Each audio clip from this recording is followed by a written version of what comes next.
সোমবার দুপুরে সংবাদ সম্মেলন ডেকেছে অন্তর্বর্তী সরকার।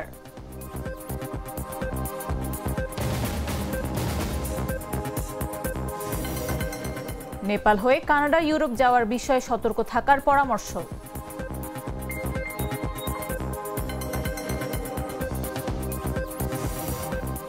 হেমন্তের সকালে কুয়াশার চাদর, শীতের আগমনী বার্তা।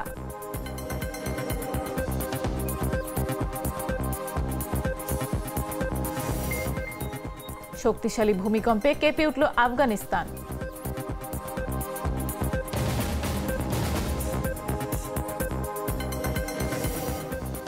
এবং দক্ষিণ আফ্রিকার স্বপ্ন ভেঙে নতুন বিশ্ব চ্যাম্পিয়ন ভারত।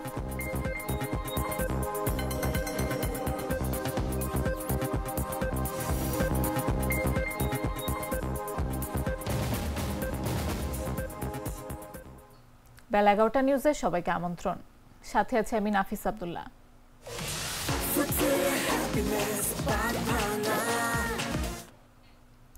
অন্তর্বর্তী সরকারের পক্ষ থেকে সোমবার দুপুরে সংবাদ সম্মেলন ডাকা হয়েছে। রোববার প্রধান উপদেষ্টার প্রেস উইং থেকে এই তথ্য জানানো হয়। প্রেস উইং থেকে জানানো হয়, সোমবার দুপুর 12টায় প্রধান উপদেষ্টার কার্যালয়ের করবি হলে এই সংবাদ সম্মেলন অনুষ্ঠিত হতে পারে। এই সংবাদ সম্মেলনটি শুধু বৈধ নিরাপত্তা পাশধারী স্বীকৃত সাংবাদিকদের জন্য উন্মুক্ত। এদিকে অন্তর্বর্তী সরকারের উপদেষ্টা পরিষদ জরুরি বৈঠকে বসছে আজ সোমবার দুপুরে। প্রধান উপদেষ্টার কার্যালয় সহ সংশ্লিষ্ট সূত্রগুলো বলছে, প্রধান উপদেষ্টা অধ্যাপক ডক্টর মোহাম্মদ ইউনূসের সভাপতিত্বে জরুরি এ বৈঠকেই জুলাই সনদ নিয়ে গণভোটের বিষয়ে চূড়ান্ত সিদ্ধান্ত নিতে পারে সরকার। পরে সংবাদ সম্মেলনে সেই সিদ্ধান্তের কথা জানানো হতে পারে। প্রধান উপদেষ্টার প্রেস উইং রবিবার রাতে জানিয়েছে, সোমবার দুপুর 12টায় প্রধান উপদেষ্টার কার্যালয়ের করবি হলে প্রেস ব্রিফিং করবে সরকার। তবে ব্রিফিং কে করবেন সে বিষয়ে কিছু জানানো হয়নি।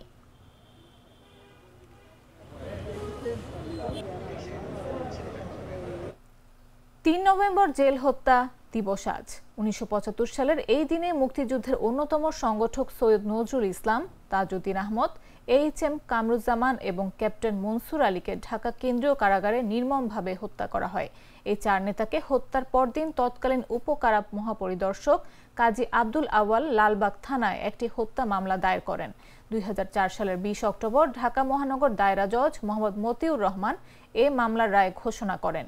বিচারিক আদালত রায় রিসালদার মোসলেম উদ্দিন, দফাদার মারফত আলী শাহ ও এলডি আবুল হাশেম মৃধাকে মৃত্যুদণ্ড দেন। এছাড়া সৈয়দ ফারুক রহমান, সুলতান শাহরিয়ার রশিদ খান, বজলুল হুদা ও এ.কে. মহিউদ্দিন আহমেদ সহ 12 জনকে যাবজ্জীবন কারাদণ্ড দেওয়া হয়। মামলায় সাবেক মন্ত্রী ও বিএনপি নেতা কে.এম.এম. ওবায়দুর রহমান, শাহ মোয়াজ্জেম হোসেন, নুরুল ইসলাম মঞ্জুর ও তাহের উদ্দিন ঠাকুরকে খালাস দেওয়া হয়।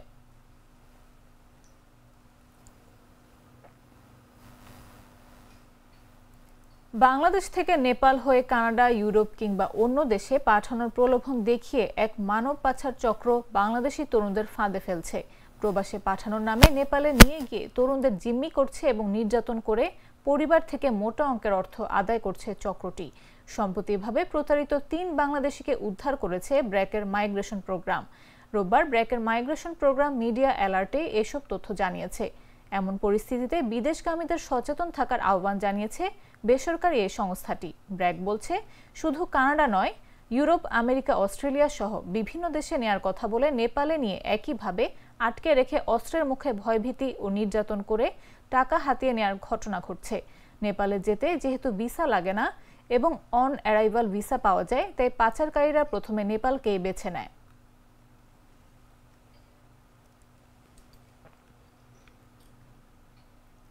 গাইবান্ধার গোবিন্দগঞ্জে গরু চুরি করে পালানোর সময় গণপিটুনিতে 3 জনের মৃত্যু হয়েছে। নিহতদের মধ্যে একজনের পরিচয় পাওয়া গেছে। রোববার ভোরের দিকে উপজেলার কাটাবাড়ি ইউনিয়নের নাসিরাবাদ গ্রামে এই ঘটনা ঘটে।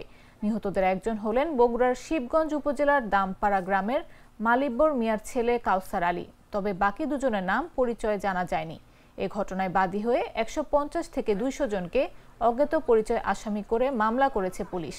এলাকাবাসী জানান, ভোরের দিকে গাইবান্ধার গোবিন্দগঞ্জ ও দিনাজপুরের ঘোড়াঘাট উপজেলার সীমান্তবর্তী মাজার এলাকায় জনৈক সালামের বাড়ির পাকা গোয়ালঘর থেকে 3টি গরু চুরি হয়। পিকআপে নিয়ে যাওয়ার সময় বাড়ির লোকজন চুরির বিষয়টি টের পেয়ে চিৎকার দেন। এলাকাবাসীর বাধার মুখে পিকআপ থেকে 3 জন পুকুরে ঝাঁপ দেন। অন্যরা পিকআপটি নিয়ে পালিয়ে যান।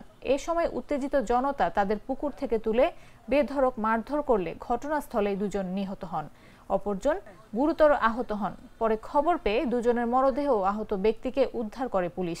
ওই ব্যক্তিকে আশঙ্কাজনক অবস্থায় উপজেলা স্বাস্থ্য কমপ্লেক্সে ভর্তি করলে সেখানে চিকিৎসাধীন অবস্থায় সকলের মৃত্যু হয়।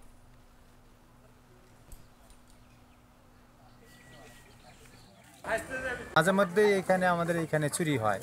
মাঝে মধ্যে বলতে কি এক সপ্তাহ আগে একজনের ওই বগুড়াপাড়া বলে ওখান থেকে 7টা গরু নিয়ে যায়। তারপরে চিল্লাচিল্লি করলাম, লোক জানাজানি হইলো, চতুর্দিকে লোক ডাহাডি করলো। পরে অনেক জন চোরেরা অন্য মানুষ টের পাইছে যে চোর গোনা যে দিছে, পরে চোরেরা গরু ছাড়িয়ে দিয়ে ওই যে পুকুরে নামছি।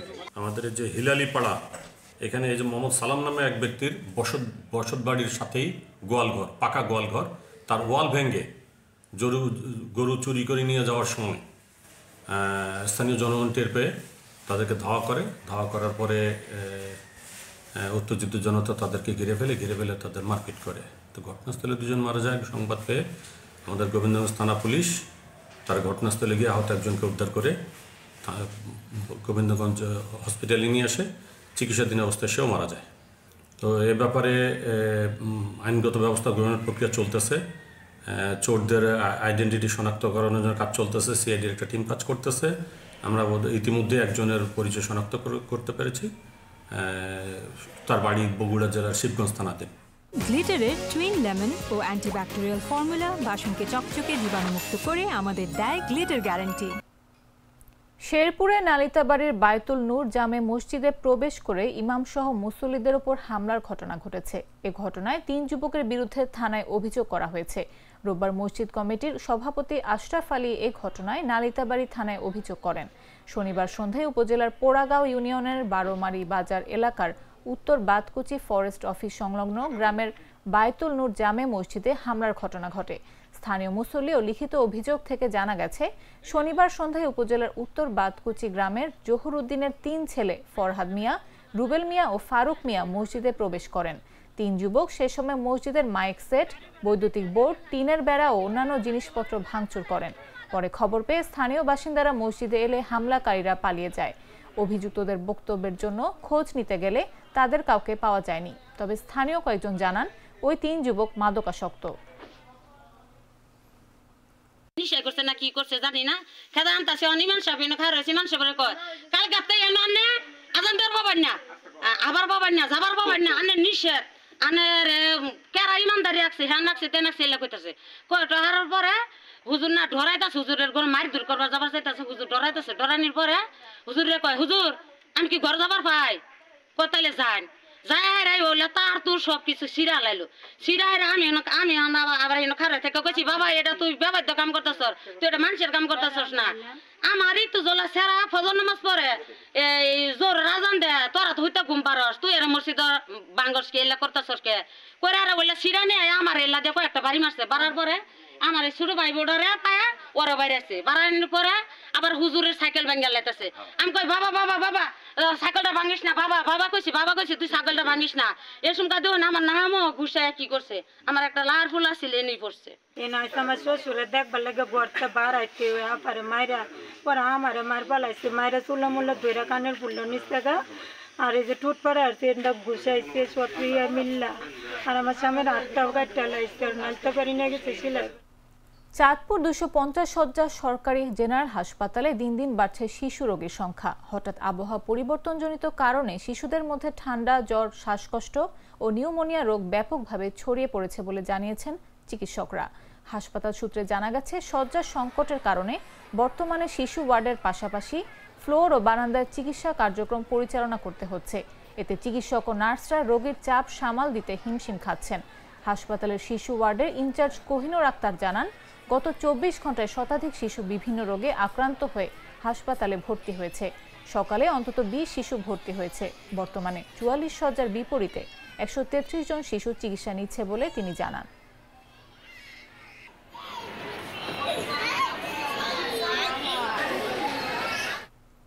মৌসুমের প্রথম কুয়াশার দেখা মিলল রাজশাহীতে। ভোর থেকে ঘন কুয়াশায় মোড়ানো ছিল পুরো শহর। ঘাসের ডগায় বিন্দু বিন্দু শিশির ও হালকা হিমেল হাওয়ায় মানুষ বুঝে নিয়েছে শীত এসে গেছে। সোমবার ভোর থেকে রাজশাহীর পদ্মার তীর, শহীদ কামরুজ্জামান সড়ক, সিপাইপাড়া, বোয়ালিয়া, লক্ষ্মীপুর, ভদ্রা ও রাজশাহী বিশ্ববিদ্যালয় এলাকায় ঘন কুয়াশা দেখা গেছে। হেডলাইট জ্বালিয়ে যানবাহনগুলোকে চলাচল করতে দেখা গেছে। আবহাওয়া অফিস সূত্র জানায়, সকালে সর্বনিম্ন তাপমাত্রা রেকর্ড করা হয়েছে 20.2 ডিগ্রি সেলসিয়াস। এটি গত দিনের তুলনায় প্রায় 2 ডিগ্রি কম। আগামী কয়েকদিনে তাপমাত্রা আরও কমবে। কার্যালয়ের আবহাওয়া পর্যবেক্ষক তারেক আজিজ বলেন, এটি মৌসুমের প্রথম সকালের কুয়াশা। মূলত মেঘ সরে যাবার কারণে কুয়াশা পড়ছে। আগামী কয়েকদিন আরও কুয়াশা পড়তে পারে। আজকে কুয়াশার ভিজিবিলিটি ছিল 4 কিলোমিটার। চলতি মৌসুমের সর্বনিম্ন তাপমাত্রা রেকর্ড করা হয়েছে।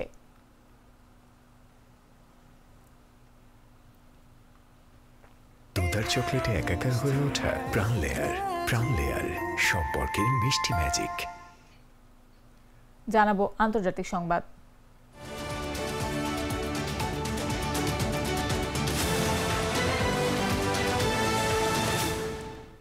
শক্তিশালী ভূমিকম্পে কেঁপে উঠল আফগানিস্তান। মার্কিন ভূতাত্ত্বিক জরিপ সংস্থা জানিয়েছে, সোমবার ভোরে উত্তর আফগানিস্তানে 6.3 মাত্রার ভূমিকম্প আঘাত এনেছে।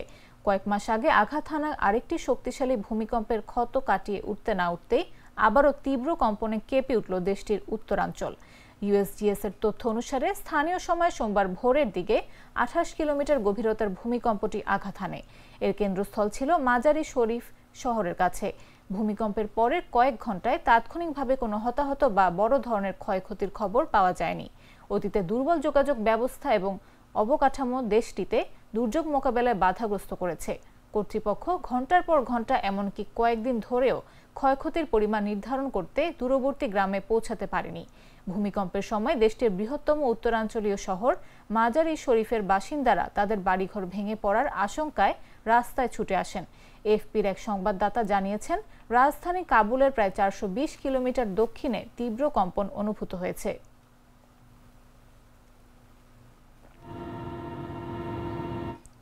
অন্য দেশের সরকার পরিবর্তনের মার্কিন নীতি শেষ হয়েছে বলে মন্তব্য করেছেন যুক্তরাষ্ট্রের জাতীয় গোয়েন্দা প্রধান তুলসী গ্যাবার্ড। তিনি বলেছেন, ওয়াশিংটনের সরকার পরিবর্তন ও রাষ্ট্র পুনর্গঠন নীতির যুগ এখন শেষ।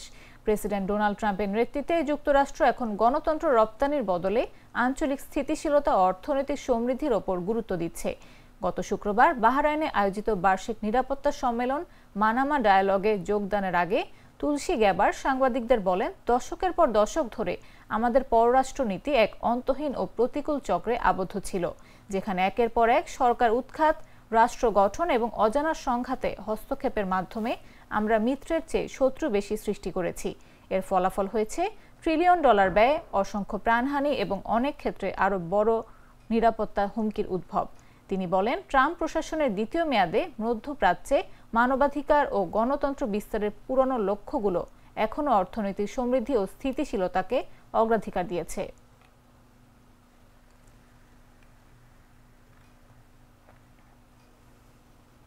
এবারে খেলার খবর।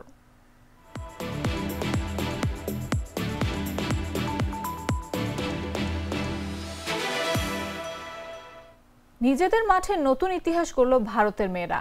দক্ষিণ আফ্রিকাকে 52 রানে হারিয়ে প্রথমবারের মতো নারী ওয়ানডে বিশ্বকাপের শিরোপা জিতল হারমানপ্রীত কৌরের দল। সেই সঙ্গে অস্ট্রেলিয়া, ইংল্যান্ড ও নিউজিল্যান্ডের পর 2005 ও 2017 সালের ফাইনালে হারের আক্ষেপ ঘুচিয়ে নারী ওয়ানডে বিশ্বকাপে নতুন ইতিহাস লিখল ভারত। আর প্রথমবার ফাইনালে উঠে আক্ষেপ নিয়ে মাঠ ছাড়ল প্রোটিয়ারা। রোববার নাভি মুম্বাইয়ের ডিওওয়াই পাতিল স্টেডিয়ামে অনুষ্ঠিত রুদ্ধশ্বাস ফাইনালে দক্ষিণ আফ্রিকাকে হারিয়ে প্রথমবারের মতো বিশ্ব চ্যাম্পিয়নের মুকুট পড়েছে হারমনপ্রীত কৌরের দল। জয় পেতে রীতিমতো রেকর্ড গড়তে হতো দক্ষিণ আফ্রিকার। 299 রানের বিশাল লক্ষ্য তাড়া করতে নেমে একটা সময় পর্যন্ত প্রোটিয়া অধিনায়ক লরা উলবার্টের ব্যাটে ভর করে জয়ের স্বপ্ন দেখছিল দক্ষিণ আফ্রিকা। কিন্তু 42তম ওভারে দীপ্তি শর্মার বলে আমানজোত কৌরের এক অবিশ্বাস্য ক্যাচে উলবার্ট ফিরতেই ম্যাচের মোড় ঘুরে যায়। এরপরই তাসের ঘরের মতো ভেঙে পড়ে প্রোটিয়াদের ইনিংস। 246 রানে অল আউট হয়ে আরও একবার বড় মঞ্চে স্বপ্নভঙ্গের বেদনা নিয়ে মাঠ ছাড়ে তারা। বল হাতে 5 উইকেট নিয়ে ভারতের এই ঐতিহাসিক জয়ের অন্যতম রূপকার স্পিনার দীপ্তি শর্মা। দ্বিতীয় সর্বোচ্চ উইকেট দুটি উইকেট নেন শেফালি ভার্মা। এর আগে টস হেরে ব্যাট করতে নেমে ভারত নির্ধারিত 50 ওভারে 7 উইকেটে 298 রানের বিশাল পুঁজি গড়ে।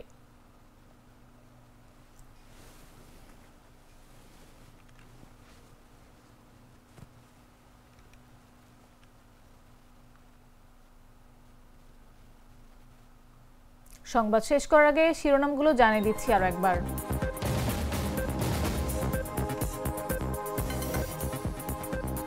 সোমবার দুপুরে সংবাদ সম্মেলন ডেকেছে অন্তর্বর্তী সরকার।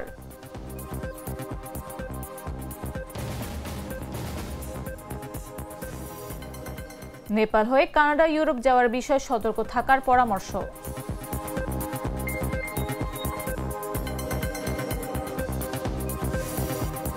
হেমন্তের সকালে কুয়াশার চাদর, শীতের আগমনী বার্তা।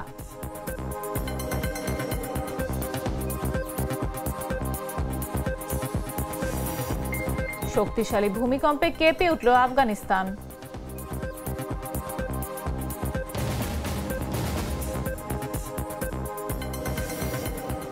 এবং দক্ষিণ আফ্রিকার স্বপ্ন ভেঙে নতুন বিশ্ব চ্যাম্পিয়ন ভারত।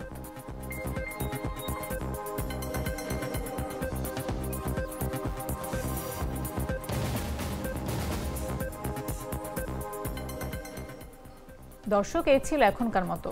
প্রতি মুহূর্তে সর্বশেষ খবর পেতে ভিজিট করুন jagonews24.com, ফলো করুন আমাদের ভেরিফাইড ফেসবুক পেজ এবং সাবস্ক্রাইব করুন জাগো নিউজের ইউটিউব চ্যানেল।